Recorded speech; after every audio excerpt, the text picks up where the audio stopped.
Good morning बच्चों मैं इस बार आपके लिए एक नया चैप्टर और उसकी रिवीजन क्लासेस लेके आया हूँ। हमारे चैप्टर का नाम है नगरीय अधिवास, उत्पत्ति और वर्गीकरण। बच्चों, ये बहुत ही एक रोचक चैप्टर है जिसके माध्यम से आप ये जान पाएंगे कि हमारे देश में और दुनिया में जिन्हें हम नगरीय अधिवास कहते हैं वो किस तरह जाने जाते हैं, उनकी क्या परिभाषा होती है, किस तरह कोई भी अधिवास ग्रामीण अधिवास से एक ग्रामीण क्षेत्र से शहरी क्षेत्र में परिवर्तित हो पाता है, क्या क्या उसकी विशेषताएं होती हैं। और एग्ज़ाम की दृष्टि से भी बच्चों ये बहुत ही महत्वपूर्ण चैप्टर है, इससे एक प्रश्न आने की प्रबल संभावना है। चलिए देखते हैं कि क्या है इस चैप्टर के अंतर्गत। तो बच्चों, सबसे पहले हमने अपनी इससे पूर्व की स्लाइड जो चैप्टर नंबर 13 था उसमें देखने की कोशिश की थी कि ग्रामीण अधिवास क्या होते हैं, ग्रामीण अधिवास कितने प्रकार के होते हैं और क्या उनका प्रारूप होता है। हम एक बार दोबारा से ये जानने की कोशिश करेंगे कि अधिवास क्या होते हैं और किस तरह हमारे ग्रामीण अधिवासों से शहरी अधिवास अलग होते हैं। तो बच्चों, पिछली प्रेजेंटेशन में मैंने आपको बताया था कि हमारे ग्रामीण अधिवास वो अधिवास होते हैं जहाँ पे लोग अपने रहने के लिए, अपने जीवन यापन के लिए प्राथमिक क्रियाओं पर शामिल निर्भर होते हैं। प्राथमिक क्रियाएं मूल रूप से कृषि, लकड़ी काटना, खान खोदना आदि होते हैं और यही ग्रामीण अधिवास बाद में धीरे धीरे अपना आकार और अपने फंक्शंस में जटिलता लाकर महानगर और नगर में परिवर्तित हो जाते हैं। नगरीय अधिवास मूल रूप से वो अधिवास होते हैं जिनमें ज़्यादातर लोग, अभी हम मुख्य परिभाषा की बात नहीं कर रहे, एक साधारण बात कर रहे हैं कि ज़्यादातर लोग मूल रूप से गैर कृषि कार्यों में संलग्न होते हैं। आप देखें, चाहे आप किसी भी शहर की बात करें, ज़्यादातर लोग इस प्रकार का काम करते हैं जिसमें खेतीबाड़ी के अलावा काम आते हैं। अब ये कौन से काम होते हैं जो खेतीबाड़ी के अलावा हैं? इसमें सेवा देना, बहुत सारे लोग डॉक्टर होंगे, बहुत सारे लोग इंजीनियर होंगे, बहुत सारे लोग अध्यापक होंगे। ये सभी देश के विकास में सेवाएं दे रहे हैं और अपनी आजीविका इन सेवाओं के दम पे ही कमा रहे हैं। वो किसी भी तरह के खेत में काम नहीं करते, यानी वो प्राकृतिक संसाधनों का दोहन नहीं करते, वो प्रकृति द्वारा प्रदत्त संसाधनों पर निर्भर नहीं है, वो मूल रूप से अपनी कार्य कुशलता पर निर्भर है। इसके अलावा यदि हम देखें तो नगरों में ज़्यादातर लोग उद्योग धंधों में काम करते हैं, वो फैक्ट्रियों में काम करते हैं जहाँ कच्चे माल को तैयार माल में परिवर्तित किया जाता है। तो यदि हम ग्रामीण और शहरी बस्तियों में मुख्य अंतर देखें तो एक अंतर अभी जैसा मैंने बताया कि लोग अपनी आजीविका के लिए ग्रामीण क्षेत्रों में कृषि कार्यों पर निर्भर होते हैं, वहीं शहरी क्षेत्रों में वो अपने विकास के लिए उद्योग धंधों पे निर्भर होते हैं। दूसरी तरफ शहरों में व्यापारिक गतिविधियां होती हैं। हम देखते हैं गाँव में कम दुकानें होती हैं, कम लोग व्यावसायिक उद्देश्य से काम करते हैं। जैसे जैसे गांव बड़ा होता जाता है उसमें जटिलताएं आती रहती हैं, उसकी आर्थिक क्रियाएं और विकसित होती रहती हैं और वो व्यापारिक गतिविधियों में संलग्न होता है। जैसे हम यदि गांव में देखें तो गांव में छोटी मोटी दुकानें होती हैं। जैसे बड़ा गांव होता है तो हो सकता है उसमें और बड़ी दुकानें हों, और जैसे जैसे और बड़ा अधिवास होता जाता है वैसे वैसे सभी जगह जो हमारे आर्थिक क्रियाएं हैं उनकी जटिलता बढ़ती जाती है, आकार बड़ा होता जाता है। तो बड़े गांव में हो सकता है मंडी हो, उससे बड़े गांव में हो सकता है कई मंडियां हों। तो इस तरह व्यापारिक गतिविधियों का केंद्र भी होता है शहर। अब यदि हम भारत में शहरों की बात करें, नगरों की बात करें, तो बच्चों भारत में हम जानते हैं हर 10 वर्षों बाद जनगणना होती है। पिछली जनगणना 2011 में हुई और अब 2021 में होगी।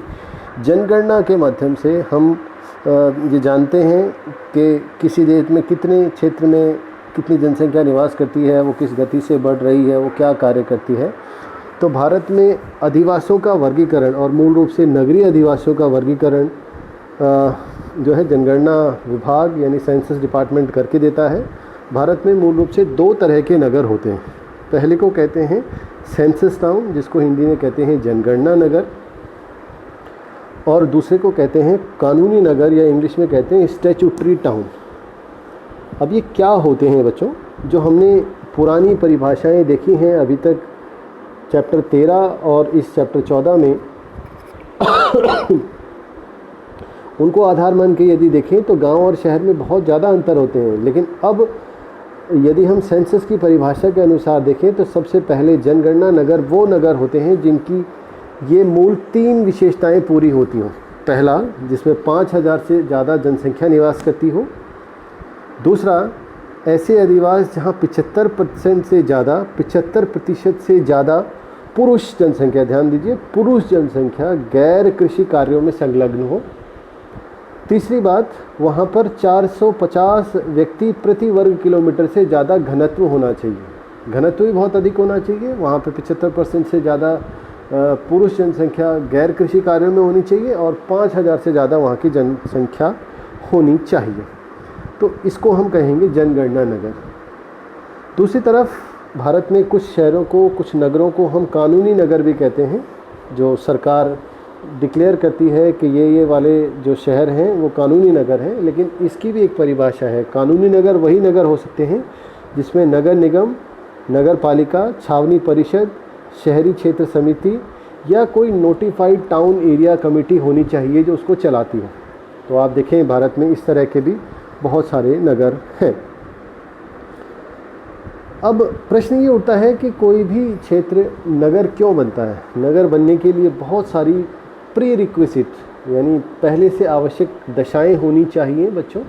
इसमें सबसे पहला है कृषि समृद्ध होनी चाहिए। कोई भी क्षेत्र, ग्रामीण क्षेत्र तभी शहर बन पाता है जब वहाँ पर अतिरिक्त उत्पादन हो, ऐसा उत्पादन हो जिसको बाज़ार में बेचने की आवश्यकता पड़ती हो। और ये बाज़ार कहाँ होगा? ये बाज़ार वहीं होगा जहाँ शहर होगा। तो कोई भी ग्रामीण क्षेत्र शहरों में परिवर्तित हो जाता है। समृद्ध कृषि के कारण ही अतिरिक्त उत्पादन होता है। आप अतिरिक्त उत्पादन का मतलब ऐसा समझ सकते हैं कि आवश्यकता से अधिक जो उत्पादन हुआ वो अतिरिक्त उत्पादन हुआ, और ये अतिरिक्त उत्पादन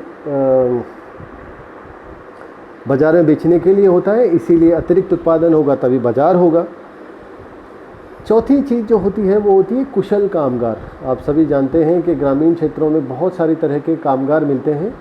जैसे ही हम शहरों की तरफ जाते हैं कामगार तो मिलते हैं, लेकिन अब वो कामगार कुशल कामगारों की तरह देखे जाते हैं। वो और भी कार्य कुशल होते हैं, उनमें और अधिक प्रकार की सेवाएं देते हैं।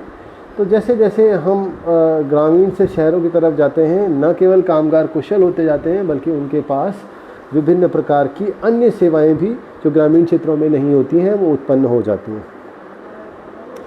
अब आता है बच्चों ग्रामीण और शहरों में अंतर तो बहुत है, लेकिन अब नगर भी बहुत सारी तरह के होते हैं। यदि हम नगरों का वर्गीकरण करें तो सबसे पहले आता है आकार के आधार पर वर्गीकरण। बच्चों भारत में अभी जैसा मैंने पिछली स्लाइड में बताया कि नगरों का वर्गीकरण और नगरों का निर्धारण करने का जो मूल काम है वो सेंसस डिपार्टमेंट का है।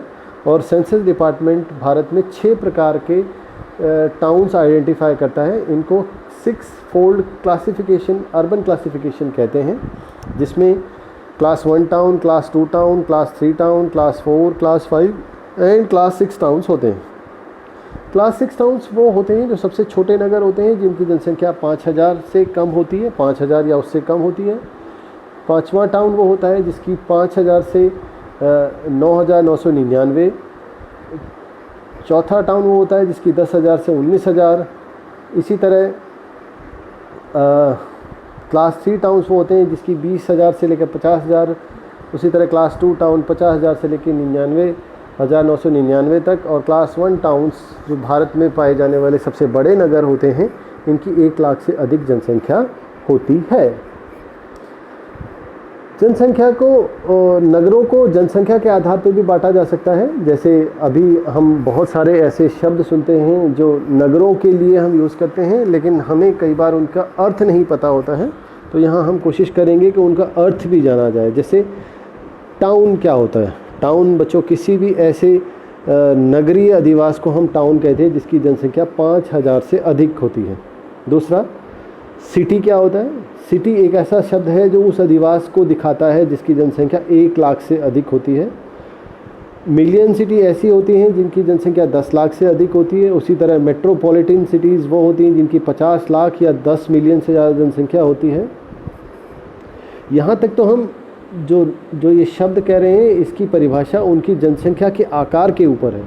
वहीं जब हम मेगापोलिस, कन्वर्जेशन और कॉस्मोपॉलिटन की बात करते हैं तो ये वो क्षेत्र हैं जहाँ पर 2 या 2 से अधिक नगर आपस में मिल गए हैं और एक ऐसा बड़ा नगरीकृत क्षेत्र बन गया है जो विशेष नगरीय विशेषताओं वाला है।